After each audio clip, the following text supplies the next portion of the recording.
calor destas semanas adianta a recollida de patacas en boa parte de Galicia. Afecta o tempo a calidade do tubérculo? Como se espera esta campaña? Patacas adiantadas. Oxe, no termómetro. Lo de la patata ha sido sin duda. Pois entramos xa de cheo en todo o contido que temos preparado para este venres festivo. Son as 12 menos cuarto do mediodía, xa escoitaron.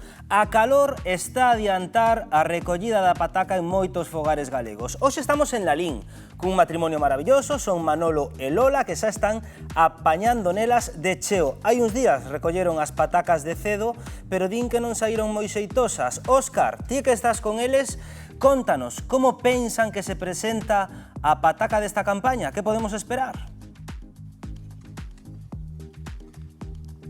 A pataca, Bernardo, sempre ben forte. O que pasa é que este ano sí que é certo que de entrada ben pequeneira. De feito, o titular que nos deixabas ao principio do programa, Manolo, é que este ano pequena e pouquiña. Bueno, sí, non é sempre igual. A vida do agricultor foi sempre así, depende moito do tempo. E neste caso, pois, a colleita do ano pasado foi excepcional, a deste ano son poucas e pequenas. O ano pasado eran moitas e boas, pero bueno, hai que recoller o que hai, e indudablemente o clima pois influi definitivamente na colleita, en calquer colleita do agricultor, claro. E que foi o que influiu este ano? Foi máis a seca, foron esas choivas que chegaron aí despois, porque sí que é certo que está pequeneira? Bueno, eu creo que lle choveu moito ao principio, asolagounos un pouco, afogaron un pouquiño, e agora veo esta seca tan forte, tan prolongada, e non nos deixa medrar. Pois o sol continuado destas altas temperaturas marchitáronos totalmente e non nos deixaron medrar. Cadrou así, non? É cadrou así, pero a ver, Lola, ti que estás aquí recollendo as patacas, claro, dicíasme antes, estas son moi pequerrechiñas, pero que o ano pasado creo que che eran ben grandes, non? Eran as máis pequenas, casi eran as máis grandes da hora deste ano. Claro. Pero bueno, é sempre... O ano non ven sempre igual, Ou seja, que estas que vemos aquí eran as máis pequenas do ano pasado. Casi. Sí, casi eran as máis pequenas. E agora este ano que tedes? Moito para recollerte? Cando empezades hoxe e atacando tedes? Mañá, imos recoller mañá esta finca que é para o consumo da casa, que tampouco non fai falta coller tantísimas. Para o consumo da casa normalmente. Po consumo da casa, daquela, Manolo, este ano, como era aquí o refrán que me decías antes, esa frase maravillosa de como temos as patacas este ano, para que o saiba ben a xente, para que poidan anotar. Vale, pero tampouco que quede na memoria da xente, porque non sempre é así, é poucas veces, afortunadamente. Este ano, é o ano 2025. Pequenas é mal comer, pero vamos a ver, mañá xa recolleremos noutro plan, co tractor, cunha máquina, e aquí estamos facendo unha recreación histórica de como se facía antigamente, é unha labor como toda a labor do campo moi sacrificada, non? Moi sacrificada, e aquí o temos, amigos, así que como tan sacrificada é, eu o que me vou poñer é a darlle aquí co sacho tamén, amigos, voulle recoller aquí a Lola e hai que deixar aquí o lombo, compañeiros, así que aquí vos deixo, en co de seda, dándolle o sacho. Así me gusta, Óscar, botándolle unha man... Ni que xeito, Non, van aviados, Manolo e Lola, contigo. Grazas, Óscar, compañeiro, moi ben, aí botando sempre un cable. Está claro que o clima altera o calendario de cultivos como a pataca, pero que no caso da pataca hai que recollela si ou si cando hai uns sinais claros que nos indican, Rocío, que están no momento óptimo de recollida. E que din que a pataca, cando está lista, fainos saber, e non lles falta razón. As primeiras pistas aparecen cando a planta da pataca comeza a perder forzas. As follas comezan a amarelear e os talos secan e ese verde intenso do cultivo pois váisenos apagando. Se a iso lle engadimos que a pel do tubérculo está dura e non se desprende ao fregala ca man, estamos ante o momento perfecto para recoller. Ademais, unha proba sinxela é escoller un par de patacas, deixalas secar unhas horas e comprobar se manteñen a súa firmeza. A colleita adoita facerse en días secos para evitar precisamente a humidade e que favorezca pois a aparición de fungos ou de podredemias. Este ano, porén, as altas temperaturas non só adiantaron a recollida da pataca, senón que tamén adiantan a da uva, que se prevé máis temperán, a do trigo, que xa vimos no programa como se adiantou, e mesmo a da oliva para facer aceite. Unha mostra máis de como o calendario agrícola está a cambiar diante dos nosos ollos. Así que se a pataca xa nos fala con esas sinais, é hora de recoller e debemos facelo antes de que a calor siga a marcar o ritmo.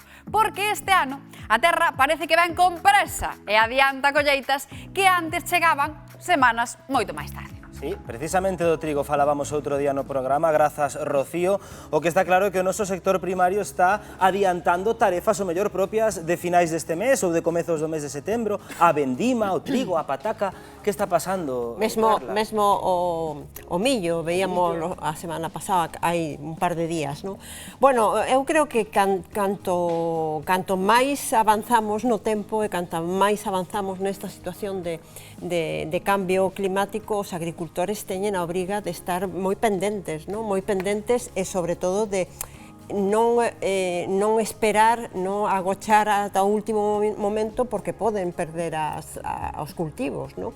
Por lo tanto, é posible que estemos a adiantar todo, pero tamén é posible que o próximo ano estemos a retrasar todo. Quero decir que tampouco hai que deixarse levar porque isto sexa unha norma que vai continuar deste xeito, non? Confiemos en que a calor non faga estragos tamén na pataca, lo menos, da igual que sexa pequena, non, Hugo, pero lo menos que manteña a calidade. Claro, que manteña, bueno, eso é o básico, e logo tamén o tamaño, efectivamente, eso sí que lles preocupa tamén aos agricultores, porque eso tamén é rentabilidade económica, non? Canto máis grande, pois máis diñeiro poden conseguir coas vendas e tamén dependerá da cantidade que consigan, no, de cultivo de patata. En todo caso, claro, é moi inestable, porque co tema do cambio climático, o que a maioría dos cultivos non queren son climas extremos, nin moito frío, nin moito calor. Por exemplo, mesmo a patata, o que recomendan en clima temperado, non? Un clima, en fin, normal, de 18 grados, 20 grados, non climas nin moi altos, nin moi baixos. Moi altos, o estamos a comentar, non? Pois favorece a producción de plaga e que estraguen os cultivos, non?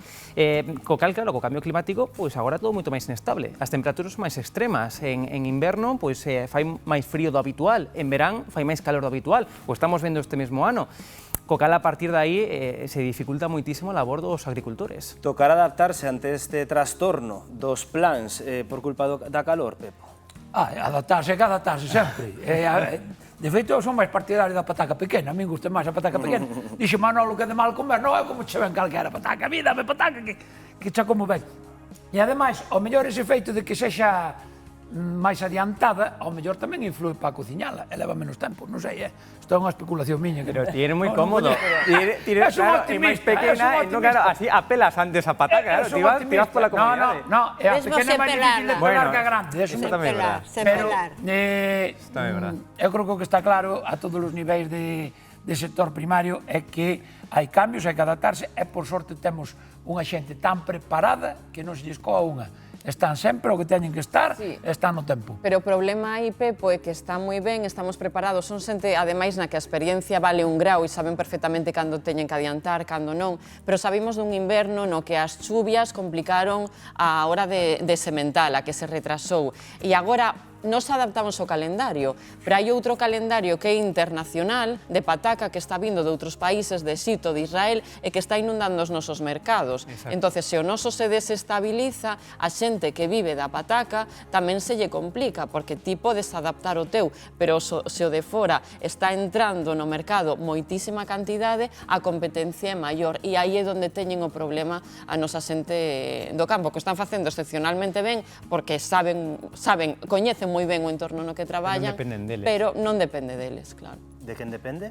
Pois do clima, fundamentalmente do clima, que ao final se teñen que adaptar os agricultores, o que estaba a comentar, pero isto, claro, xenera competencia desleal, por así decirlo, pero que non depende dos propios, non depende de ninguén, tampouco se pode regular, nin sequera a nivel legal, porque efectivamente unha competencia... Tampouco España é unha potencia, tampouco España é unha potencia. Bueno, pero aquí en Galicia... Non é exportadora, pero a nivel consumo interno... É octava, en Europa é a octava. Sí, Carla, pero a nivel consumo interno sí que é certo que nos tiramos moito da nosa pataca e que no mes de abril o que había nos supermercados era pataca estranxeira, non quedaba pataca, non había pataca galega, entonces eso sí que é un problema. Bueno, pero fai tempo que nas grandes superficies o que se está a consumir é pataca de fora.